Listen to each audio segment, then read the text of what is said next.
Hello, my name is Roy Simpson. I'm a professor of mathematics at Cosumnes River College in Sacramento, California. This is part B of a lecture on just a review basically on multiplying and factoring polynomials.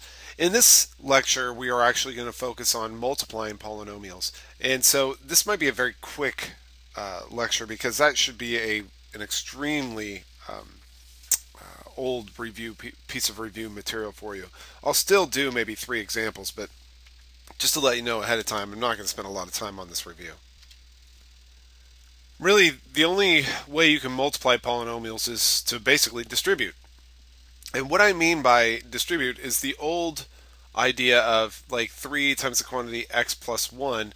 The way you multiply this object 3 times this binomial x plus 1 is to distribute the 3 to each of the items, or basically each of the terms, inside the parentheses.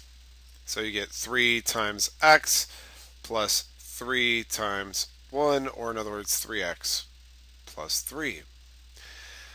What a lot of people don't realize is when you multiply binomials against binomials, the same thing is true. So let me start again with just a monomial, like 3 was a monomial and I multiplied it against binomial. Let me do a similar example again.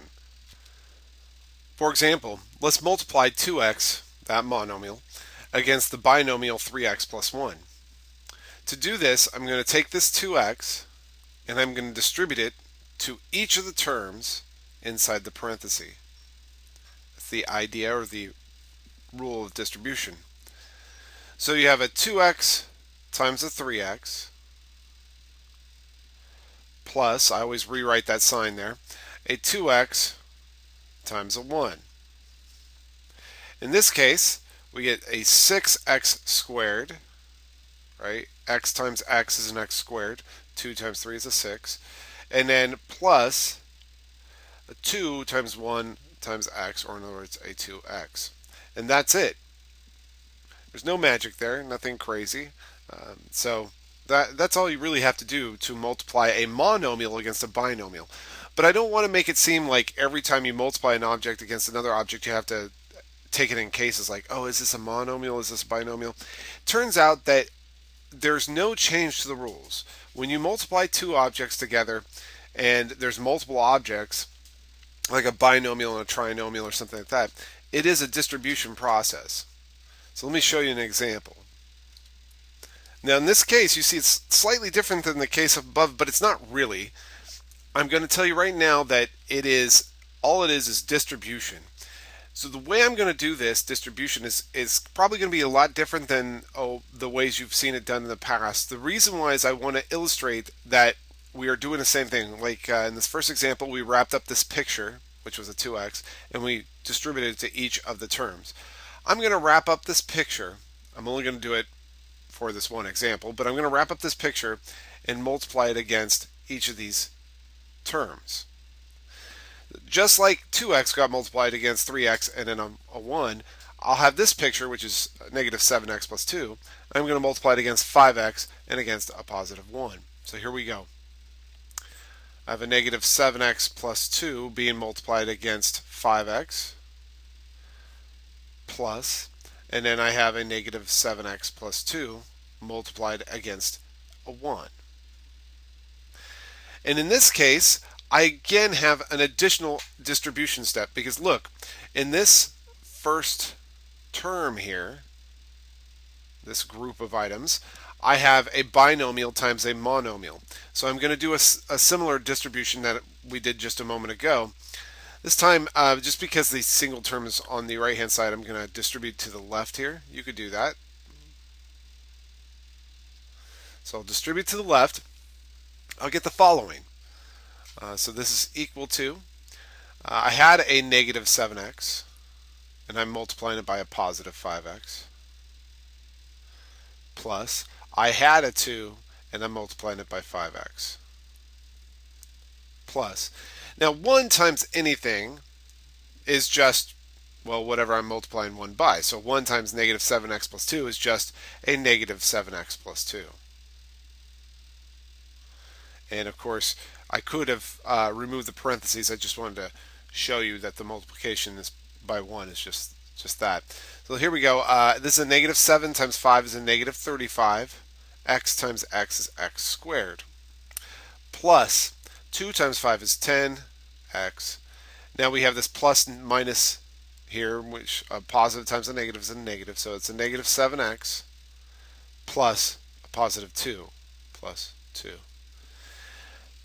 With this, you still have a little simplification. You should always ask yourself if things can be simplified in the end, which in this case it can. 10 of those x's, we lose 7. Means that we're just left with 3 of them, plus 2, and you're done. Now that was very long-winded. Some people know a different method. They call it FOIL. I will not talk about FOIL because I think FOIL is a useless method. FOIL is really, really bad because it only works for binomials. And binomial multiplication, like binomials times binomials, that occurs less frequently than most people would want. So I'll show you how the distribution process works in general if we had done this without wrapping the negative 7x plus 2 and distributing the 5x into 1. Here's how I have always done it. Even when I learned FOIL, I forgot FOIL immediately because the fact is I didn't need it. The idea is that you have this negative 7x here. It gets distributed to each of those terms. And then I move to my next term, this 2. It gets distributed to each of those terms. That's it. Right? Basically, each object on the left gets distributed to each object on the right. I didn't use, even though it turns out that it'll look like FOIL for those who know FOIL, I didn't use that mnemonic because there was no reason to. It's just take each object on the left and distribute it to each object on the right. And we get the following. Negative 7x times a positive 5x is a negative 35x squared. A negative 7x times a positive 1 is a negative 7x. Positive 2 times a positive 5x is a positive 10x. And a positive 2 times a positive 1 is a positive 2. Again, we still have to combine like terms. Negative 35x squared plus 3x plus 2. So I've shown you 2 ways so far to multiply 2 polynomials. Both are valid ways. There's also one other method that I'd like to bring up that is known as the stacking method. That is a really cool method.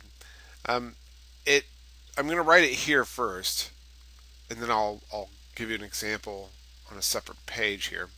Here's our 2 binomials.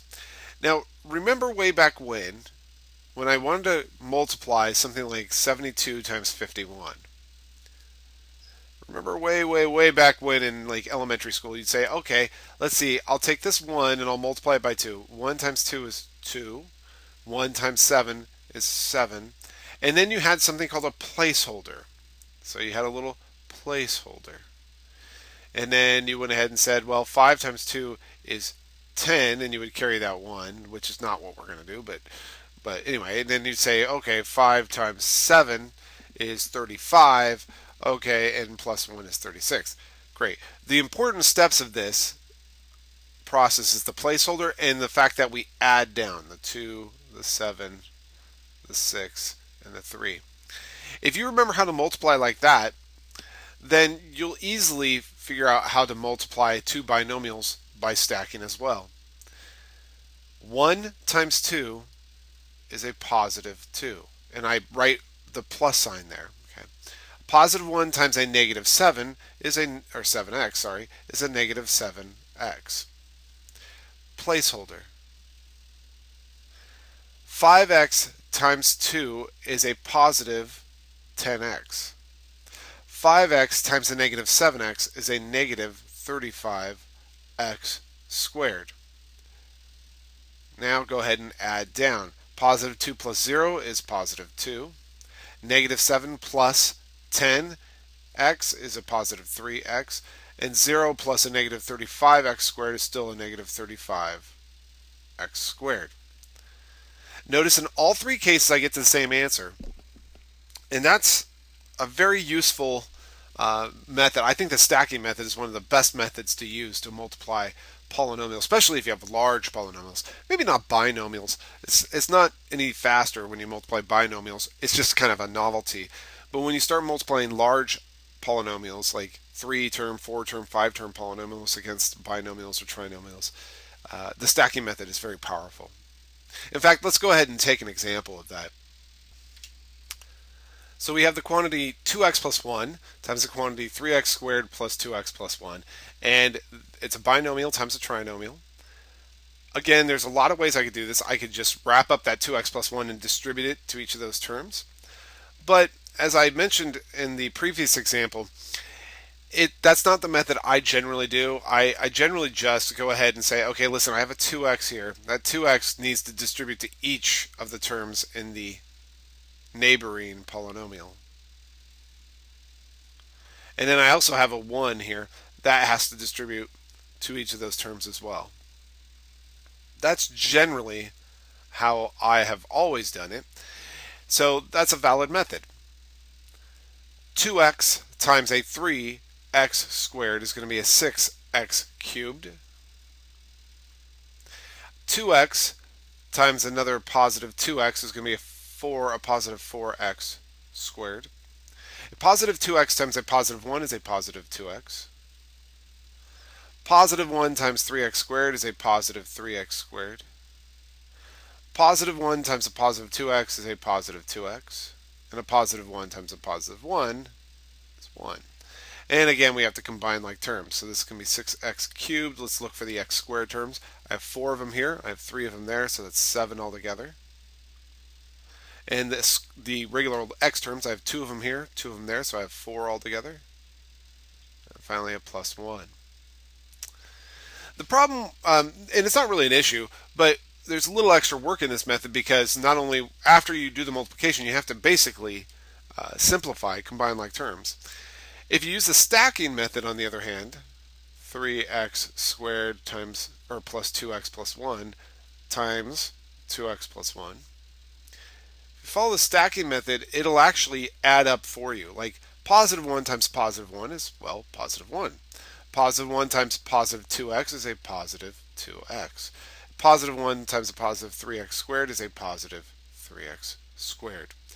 Placeholder. Positive 2x times a positive 1 is a positive 2x. Positive 2x times a positive 2x is a positive 4x squared. And then finally, a positive 2x times a positive 3x squared is a positive 6x cubed. Add these suckers up. 1 plus 0 is 1, positive. Positive 2x plus another 2x is a positive 4x. Positive 3x squared plus another 4x squared is a positive 7x squared. And we have that 6x cubed that's just going to drop down as well. Get the same answer.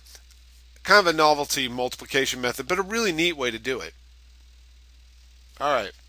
So that's really all I want to say about multiplying polynomials. The last part of this, which is part C, we're going to spend factoring polynomials. Again, I won't spend a ton of time, but I will talk about all the methods that you should know up to this point in an intermediate algebra course.